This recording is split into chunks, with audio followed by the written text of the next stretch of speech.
Hello बच्चों, तो कैसे हैं आप सभी। आशा करता हूँ आप सभी बहुत ही अच्छे होंगे। मेरा नाम है भैस सिंह और आपका बहुत बहुत स्वागत है जेएनपी मंत्रा पर। बच्चों, ये बारूद एक्सप्रेस का ये तीसरा पार्ट है और आप सभी के लिए इस चैनल के माध्यम से मैं फ्री में क्लास 9th के लिए अभी स्टार्ट कर दिया हूँ।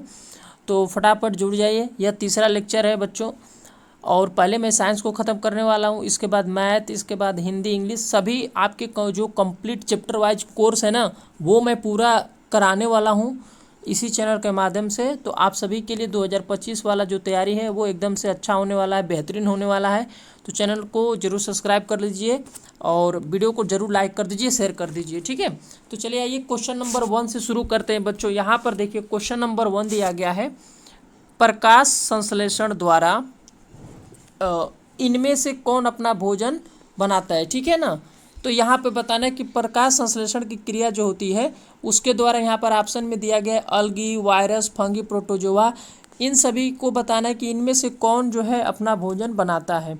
तो बच्चों मैं प्रकाश संश्लेषण की बात करूँ तो प्रकाश संश्लेषण क्या है थोड़ा सा यहाँ पे आप समझ लीजिए, ठीक है ना। प्रकाश संश्लेषण की मैं बात करूँ तो देखिए प्रकाश संश्लेषण जो होता है, जो हरी पत्ती होती है ना, जैसे ये मान लीजिए ये पेड़ है, ठीक है, मैं ये ऐसे करके ये पेड़ बना दे रहा हूँ। तो ये जो पेड़ है ना, पेड़ के जो हरे पत्ती होती हैं वो सूर्य के प्रकाश की उपस्थिति में जल, ठीक है ना, जल और कार्बन डाइऑक्साइड, ठीक है बच्चों, जल और कार्बन डाइऑक्साइड का उपयोग करके अपना पौधे जो क्या करते हैं, अपना जो है ये भोजन बनाते हैं, ठीक है ना। क्या करते हैं, ये भोजन बनाते हैं। इसी प्रक्रिया को हम क्या कहते हैं, प्रकाश संश्लेषण कहते हैं। प्रकाश संश्लेषण में आपको याद रखना है कि जो क्लोरोफिल होता है, इसी हरे रंग का एक वर्णक होता है जिसकी उपस्थिति के कारण ये संभव हो पाता है, यानी कि क्लोरोफिल के कारण यहाँ पे भोजन ये बनाता है, ठीक है। तो प्रकाश संश्लेषण आपको पता चल गया कि किसे कहते हैं। तो प्रकाश संश्लेषण में यदि हम बात करें कि कौन अपना ये भोजन अपना बना लेता है इन सभी ऑप्शनों में, तो आपका सही आंसर ए वाला हो जाएगा। अलगी जो लिखा है ये जो है अपना भोजन बनाता है प्रकाश संश्लेषण क्रिया के द्वारा, ठीक है। दूसरे नंबर क्वेश्चन में यहाँ पर देखते हैं, मनुष्य में गुणसूत्रों की संख्या क्या होती है। 44 होती है, 46 होती है, 21 होती है, 23 होती है। तो आपको बताना है कि ये जो मनुष्य होते हैं उनमें गुणसूत्रों की संख्या कितनी होती है। सही आंसर दीजिए आप भी फटाफट, ठीक है। तो आपको अभी मैं बता रहा हूँ कि मनुष्य में जो गुणसूत्रों की संख्या होती है वो यहाँ पर दिया गया है। आपका सही आंसर क्या हो जाएगा मैं आपको बता दे रहा हूँ, ऑप्शन नंबर बी, ठीक है ना। Option number B is the right answer. 46 होता है गुणसूत्रों की संख्या मनुष्य में। तीसरे नंबर पर आते हैं, डीएनए का डबल हेलिकल मॉडल किसने दिया है, ठीक है ना, किसने दिया। यहाँ पर वाटसन एवं क्रिक दिया है, फ्रैंकलिन दिया है, विल्किंस दिया है, या फिर इनमें से कोई नहीं। तो क्वेश्चन नंबर 3 का सही आंसर हो जाएगा आपका ए वाला, वाटसन एवं क्रिक, ठीक है, ये सही आंसर हो जाएगा बच्चों। क्वेश्चन नंबर 4 को देखेंगे, पेनिसिलियम में जनन की कौन सी विधि है, ठीक है। मुकुलन है, खंडन है, ग्यूमल्स है, या फिर कोनिडिया है। तो क्वेश्चन नंबर 4 का आपका सही आंसर आपका डी वाला हो जाएगा, कोनिडिया, ठीक है ना। क्वेश्चन नंबर 4 का सही आंसर कोनिडिया हो जाएगा बच्चों। नेक्स्ट क्वेश्चन की तरफ हम लोग बढ़ेंगे। क्वेश्चन नंबर 5 को देखेंगे। यहाँ पे क्वेश्चन नंबर 5, थोड़ा सा मैं इसको जूम कर ले रहा हूँ, ठीक है। निम्नलिखित में से कौन अणु पहला आनुवांशिक पदार्थ के रूप में दिखाई दिया। डीएनए दिखाई दिया, आरएनए, प्रोटीन, या फिर उपयुक्त में से कोई नहीं।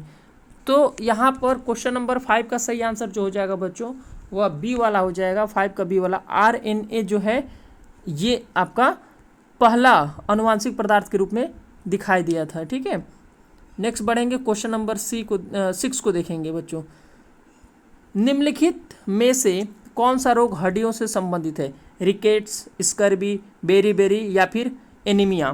तो यहाँ पे बताना है कि कौन सा ऐसा रोग है जो हड्डियों से संबंधित है। तो देखिए बच्चों यहाँ पर 6 का ए वाला हो जाएगा, रिकेट्स, ठीक है ना। रिकेट्स ऐसा रोग है जिसमें हड्डियाँ क्या होती हैं, टेढ़ी मेढ़ी हो जाती हैं, ठीक है ना। टेढ़ी मेढ़ी हो जाती है, मरीजों की जो हड्डियाँ होती है वो टेढ़ी मेढ़ी हो जाती हैं। स्कर्वी में आपका जो होंठ वगैरह फटने लगता है ना, वो होता है। और यहाँ पर एनीमिया है, आपका खून की जो कमी से रोग होता है वो है।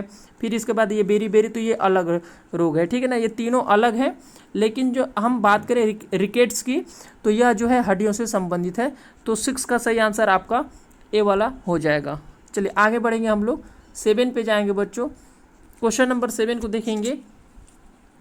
निम्नलिखित में से किस जानवर के कान नहीं होते हैं? ठीक है, यहाँ पर देखिए खरगोश दिया है, लोमड़ी दिया है, हिरन, गिरगिट। यहाँ पे सही आंसर आपको बताना है कि कौन सा ऐसे जानवर है जिसका जो है कान आपका नहीं होता है। ठीक है, तो कान आपका नहीं होता है, इसमें जो है कौन से जानवर हैं?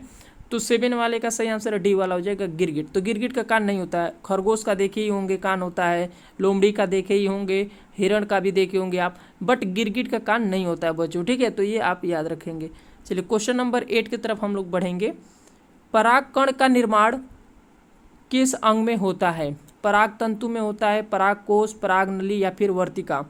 इसमें से आपको बताना है कि जो परागकण होते हैं वो पौधे के किस अंग में इसका निर्माण होता है।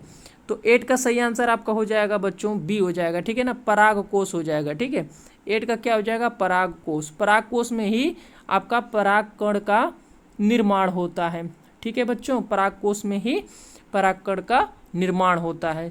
तो 8 का बी वाला सही हो जाएगा। आगे बढ़ेंगे हम लोग 9 को देखेंगे बच्चों। ऊंट के कुबड़ में क्या जमा होता है? जो ऊंट होते हैं ना, उसका जो ऐसे निकला रहता है ऐसे इस तरीके का, उसी को बोल रहा है कि उसके कुबड़ में क्या जमा रहता है। पहला ऑप्शन दिया गया रक्त जमा रहता है, या फिर वसा, या फिर पानी की कार्बोहाइड्रेट, क्या उसके अंदर रहता है। ठीक है, तो हम 9 की बात करें तो 9 का सही आंसर आपका बी। जो आज हम बात करने वाले हैं जवाहर नवोदय विद्यालय 2025 के लिए बेस्ट बुक के बारे में, जो कि अग्रवाल एग्जाम कार्ड की है। इस बुक के अंदर आपको तीनों सब्जेक्ट जैसे कि मानसिक योग्यता परीक्षण, अंकगणितीय योग्यता और भाषा परीक्षण, ये तीनों सब्जेक्ट को जोड़ा गया है। और इस बुक के अंदर पूरा थ्योरी जो कि एनसीईआरटी पैटर्न पर होता है बच्चों, उसको जोड़ा गया है। साथ ही साथ इस बुक के अंदर 2800 से भी ज़्यादा प्रश्न आपको दिए गए हैं चैप्टर वाइज, जो कि आपको अभ्यास करने में मदद करेंगे। और इसके बाद इसके अंदर सॉल्व पेपर भी इंक्लूड किया गया है, जो कि 2024 और 2023 को शामिल किया गया है, और वो भी एकदम से नया। ठीक है, और साथ ही साथ यहाँ पर एक QR कोड दिया गया है, जिसे आप स्कैन करके ये पता लगा सकते हैं कि 2024 के एग्जाम में कौन से प्रश्न पूछे गए हैं, उनके बारे में जानकारी प्राप्त करने के लिए। इस बुक के अंदर एक चीज़ जो सबसे बेहतरीन ये है बच्चों कि यहाँ पर देखिए दिया गया विगत वर्षों के सभी पेपर्स के विश्लेषण चार्ट का समावेश, यानी कि इससे आपको ये पता चलेगा कि पिछले जो वर्षों में पेपर हुआ है वो वहाँ पे कौन से क्वेश्चन को पूछा गया है, किस चैप्टर से ज़्यादा। तो ये सारी जानकारी आपको मिल जाएगा, जो कि मदद करेगा आपको एग्जाम में कम समय में तैयारी करने के लिए। तो बच्चों देर किस बात की, इस बुक के हम बारे में बातचीत करें और बेहतरीन तरीके से। तो यहाँ पर स्क्रॉल डाउन करके आपको मैं दिखा भी दे रहा हूँ कितना अच्छे तरीके से यहाँ पे सब कुछ समझाया गया है। तो देर किस बात की बच्चों, जाइए आप मेरे वीडियो के डिस्क्रिप्शन बॉक्स में, वहाँ से आप इस बुक को परचेज कर सकते हैं। साथ ही साथ यहाँ पर देखिए अमेजन, फ्लिपकार्ट और यहाँ पर बुक की वेबसाइट दिया गया है, उससे भी आप इस बुक को परचेज कर सकते हैं। और एक बात याद रहे बच्चों, यह बुक आपको हिंदी और इंग्लिश दोनों माध्यम में उपलब्ध है। तो जाइए फटाफट बुक को परचेज करिए और अपनी तैयारी को बेहतरीन बनाइए। धन्यवाद। वाला हो जाएगा वसा होता है। ठीक है, बी वाला हो जाएगा आपका वसा। ठीक, चलिए आगे बढ़ेंगे। 9 का बी हो जाएगा। अगला जो क्वेश्चन है बच्चों, अमरबेल उदाहरण है किसी सौपोषी का, परजीवी का, या फिर मृतजीवी का, या फिर परपोषी का। तो ये जो अमरबेल होता है ना, ये पौधा होता है। ठीक है, ये दूसरे प्लांट पर चढ़ जाता है। ठीक है, उसी पर ये ग्रो करता है। तो 10 का सही आंसर बी वाला हो जाएगा, परजीवी का ये उदाहरण है। ठीक है, अगला हम बढ़ेंगे क्वेश्चन नंबर 11 को देखेंगे बच्चों। लाइकेनों से निष्कर्षित किया जाता है सूचक को, लवण को, अम्ल या फिर क्षार। लाइकेनों से किसको जो है निष्कासित किया जाता है, निष्कर्षित किया जाता है बच्चों? तो 11 का आपका सही आंसर हो जाएगा, 11 का सही आंसर आपका हो जाएगा ए वाला। ठीक है, सूचक को निष्कर्षित किया जाता है बच्चों। तो A is the right answer of the question number 11। तो बच्चों ये आपका क्वेश्चन मैं करा दिया। तो आई होप कि ये सही लगा होगा आप सभी को वीडियो। तो वीडियो को लाइक ज़रूर कर दीजिएगा, वीडियो को शेयर कर दीजिएगा। आज के लिए इतना ही, फिर मिलेंगे अगले वीडियो में। तब तक के लिए थैंक यू एंड जय हिंद बच्चों।